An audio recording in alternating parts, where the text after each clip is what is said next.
दोस्तों, मेरा नाम है रिया। घर वाले प्यार से रिया ही बुलाते हैं। पूरा नाम रियाना है। अभी अभी 20 की हुई हूँ। लोग कहते हैं मेरी आंखों में कुछ ऐसी चमक है जो सीधे दिल में उतर जाती है। और हाँ, जब मैं हंसती हूँ तो गालों पर वो छोटे छोटे गड्ढे पड़ जाते हैं। सब कहते हैं बद क्यूट लगती हो। मैं ज्यादातर साड़ी या अनारकली पहनती हूँ घर पर बाहर जाते वक्त कुर्ती, जीन्स या लेगिंग्स टॉप। कपड़े ऐसे चिपके हुए कि मम्मी कहती हैं रिया थोड़ा ढीला कुछ पहन लिया कर। सब देख रहे हैं, मैं बस मुस्कुरा के टाल देती हूँ। हमारे मोहल्ले में मेरे मामा जी रहते हैं। मम्मी के बड़े भाई नाम है अजय मामा। उम्र करीब 44 की होगी पर फिटनेस इतनी कि 30 से 32 के लगते हैं। लंबे कद, चौड़ी छाती, दाढ़ी, ये है थोड़ी ट्रिम की हुई, और आंखें, अरे वह आंखें तो जैसे सब कुछ पढ़ लेती हैं। इस बार दिवाली की छुट्टियों में मैं अकेले गई थी गांव। पापाम को शहर में कुछ काम आ गया था। मामा जी ने फोन पर कहा था, रिया बेटा अकेले मत आना, मैं गाड़ी भेज दूंगा। मैंने मना कर दिया। बोली मामा जी अब मैं बड़ी हो गई हूँ, ट्रेन से आ जाऊंगी। वो हंसे और बोले बड़ी हो गई है? अच्छा फिर देखते हैं कितनी बड़ी हुई है। ट्रेन से उतरी तो मामा जी खुद स्टेशन पर थे, काले कुर्ते पजामे में, हाथ में चाबियां घुमाते हुए। मुझे देखते ही बोले, अरे वाह, हरिया शहर ने तो तुझे और भी खूबसूरत बना दिया। उनकी नजर मेरे चेहरे से नीचे सरकती हुई मेरी कमर तक रुकी। मैंने दुपट्टा ठीक किया और शर्मा के बोली, मामा जी चलिए ना, ठंड लग रही है।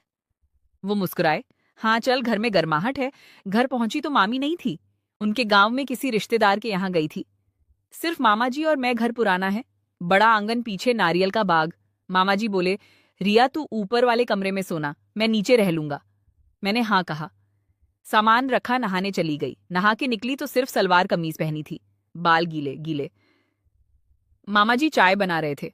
मुझे देखते ही चाय का कप हाथ से लगभग गिरते गिरते बचा।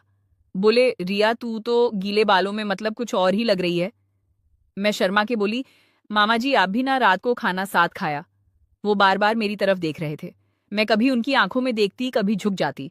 खाना खत्म हुआ तो बोले, रिया तू ऊपर सो जा, मैं थोड़ा टीवी देख लूंगा। मैं ऊपर गई पर नींद नहीं आ रही थी। गर्मी थी और मन में कुछ अजीब सा उथल पुथल। आधी रात को प्यास लगी। नीचे आई तो हॉल में लाइट जली थी। मामा जी सोफे पर लेटे पा थे, सिर्फ बनियान और पजामा में। टीवी पर कोई पुरानी फिल्म चल रही थी। मैं पानी लेने रसोई जा रही थी कि नजर उन पर पड़ी। पजामा थोड़ा सरका हुआ था। मैं रुक गई, वो शायद सो रहे थे। चुपके से पानी पी के वापस जा रही थी कि मेरे पैर की थपकी हुई। मामा जी की आंख खुल गई, उठे और बोले, रिया नींद नहीं आई? मैंने कहा प्यास लगी थी। वो मुस्कुराए, अच्छा बैठ, अकेले अकेले ऊपर क्या कर रही है?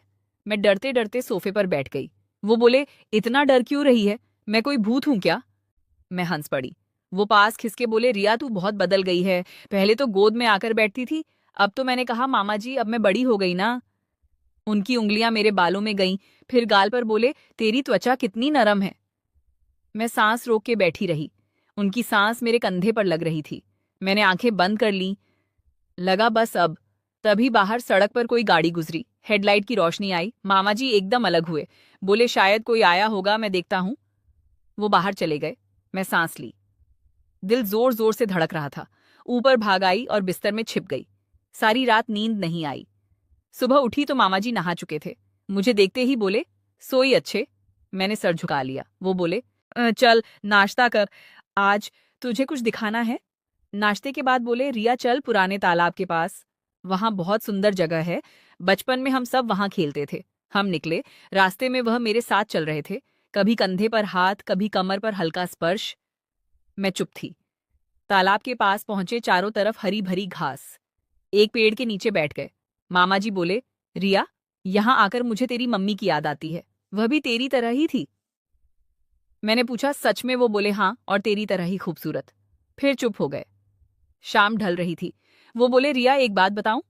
मैंने हाँ कहा। वो बोले, मुझे तुझसे बहुत प्यार है, बहुत ज्यादा। मैंने कहा, मामा जी मुझे भी आपसे बहुत प्यार है। वो मेरी आंखों में देखने लगे, फिर धीरे से मेरा हाथ पकड़ा। मैंने नहीं छोड़ा। वो और करीब आए, उनकी सांस मेरे चेहरे पर। मैंने आंखें बंद कर ली। लगा अब सच में। तभी उनका फोन बजा। मामी का कॉल था। वो उठे, दूर जाकर बात की। लौटे तो बोले, चल रिया घर चले, मामी कल आ रही हैं। रास्ते में चुप रहे। घर पहुंचते पहुंचते रात हो गई। अगले दिन मामी आ गई, उसके बाद सब नॉर्मल। मैं एक हफ्ता और रुकी। मामा जी अब थोड़े दूर दूर रहने लगे। कभी आंख मिलती तो बस मुस्कुरा देते।